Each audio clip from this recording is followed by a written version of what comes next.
thank the gentleman, Representative Green, for his graciousness.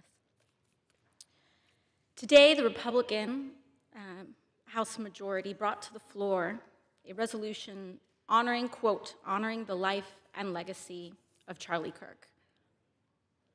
Charlie Kirk's assassination was a horrific and vile attack and incident of political violence. And condemning the depravity of Kirk's brutal murder is a straightforward matter, one that is especially important to help stabilize an increasingly unsafe and volatile political environment where everyday people feel more at risk. We can deeply disagree and come together as a country to denounce the horror of this killing.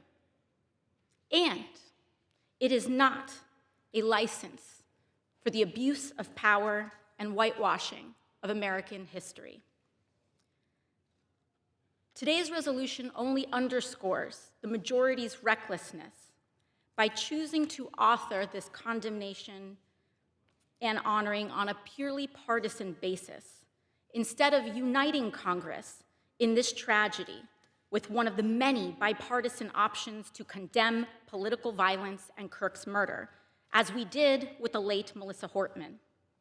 Instead, the majority proceeded with a resolution that brings great pain to the millions of Americans who endured segregation, Jim Crow, and the legacy of bigotry today. We should be clear about who Charlie Kirk was.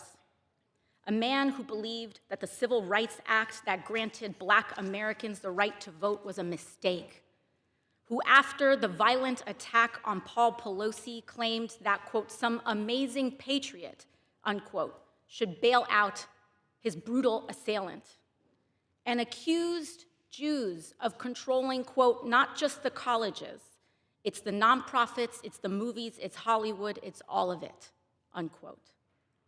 His rhetoric and beliefs were ignorant, uneducated, and sought to disenfranchise millions of Americans, far from the working, quote, working tirelessly to promote unity, unquote, asserted by the majority in this resolution.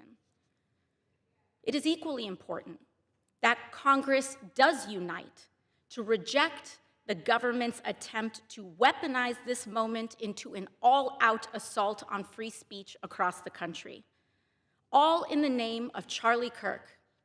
President Trump and the FCC are now cynically threatening to shut down ABC and any outlets who give airtime to the administration's political critics. This is a disgusting attack on the American people and the very First Amendment rights that define us as a country. It is also the ABC Corporation's responsibility to refuse to embolden and participate in this corruption and escalation of censorship. We continue to pray for Mr. Kirk's family and loved ones in the wake of this terrible act. I am thinking especially of his children and his wife, whose grief cannot be measured. And with that, I yield back to the gentleman. I bid the lady good day and would